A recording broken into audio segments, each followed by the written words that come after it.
We are in Italy on a short trip and it's like 25 degrees outside, beginning of April.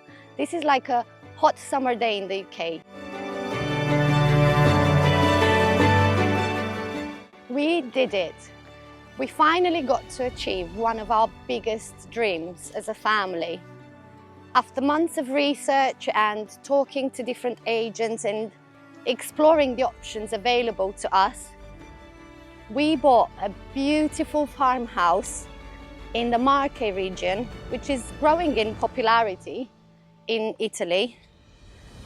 And we are in Cingoli, and this is what's surrounding us. No neighbors, isolated. My husband is cutting the grass, and I'm going to take you to show you what we've got.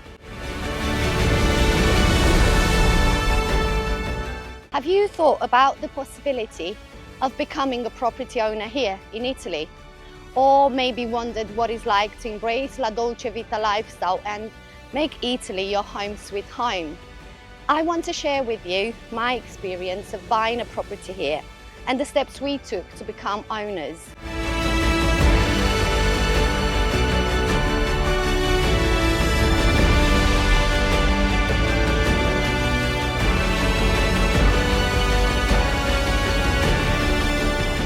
Italy has been a dream destination for many, with its rich history, delicious foods, rich culture, and laid-back lifestyle. We are a family of 4 and live in the UK.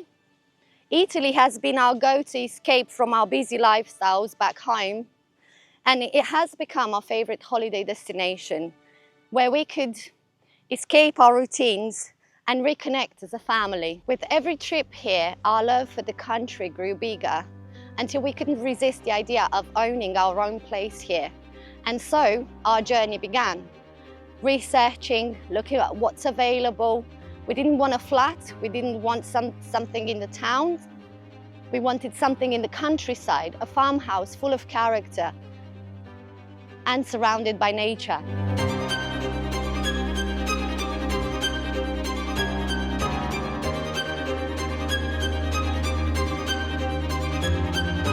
Now, let's dive into the process of buying a property in Italy.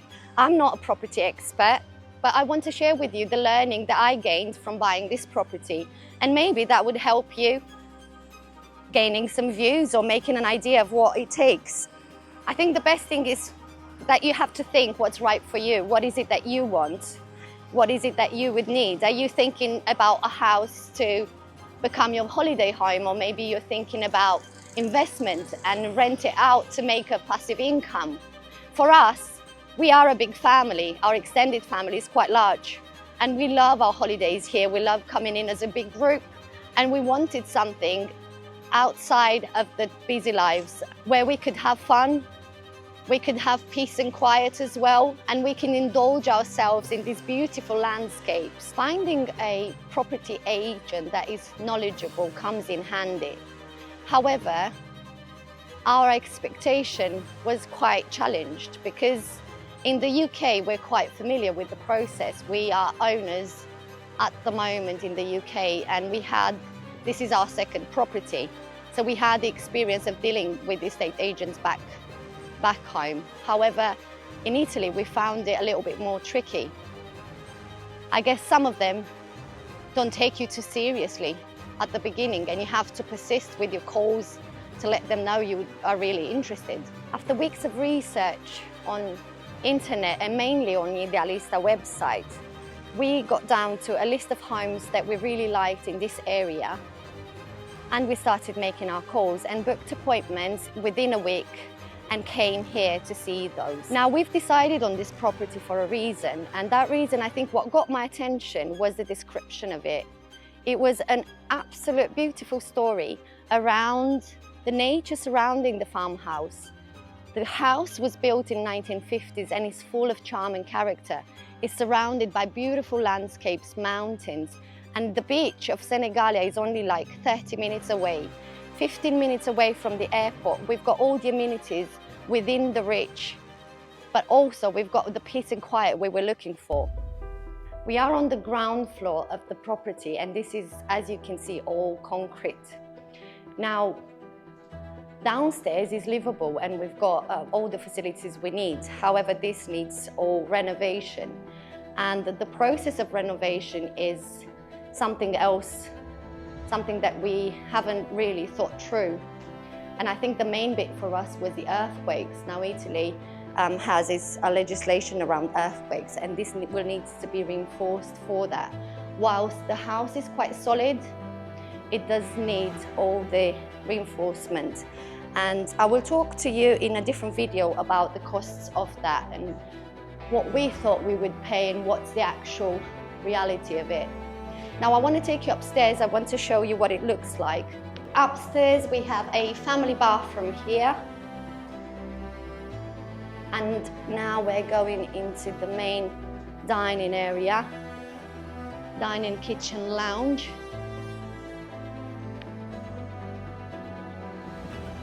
We've got everything we need here in the kitchen, and we've got 4 bedrooms and another ensuite bathroom. And there's another bathroom downstairs with access from outside. Now, the garden is more than we expected and wished for. We wanted a big garden, but this is massive and it goes all the way down.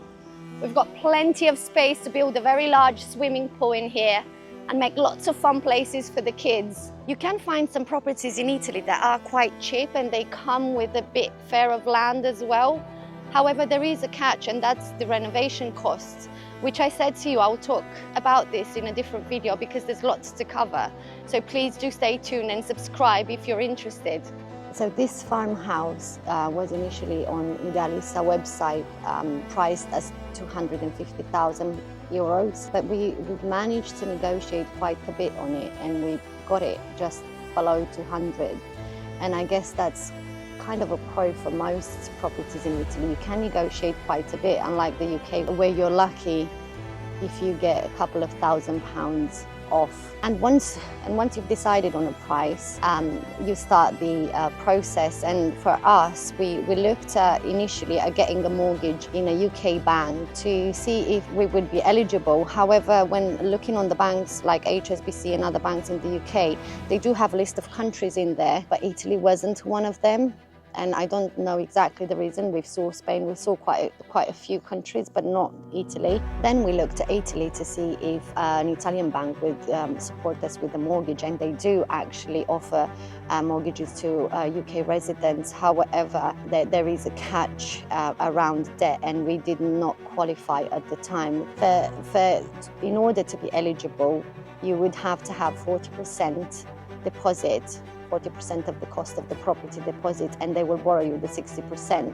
However, your debt needs to be 30% less than your net income per month, and that includes loans, credit cards, car finances, and anything like rent or mortgage that you may have in the UK. And our debt was a little bit higher than that, so we've then decided on buying property with cash, and with a bit of help from the extended family and some personal loans back in the UK, which we're still paying for, we managed to buy it with cash, which was great. Very straightforward. Now, unlike the UK, where it can take up to 3 months to buy a property, in here it's pretty straightforward if you've got the money. Once you've established whether you have cash or once you've qualified for the borrowing from the bank, the process is pretty smooth. You all go through a notary, you pay a deposit to the notary, and then you will pay a down payment to the notary's bank account until the process is finalized.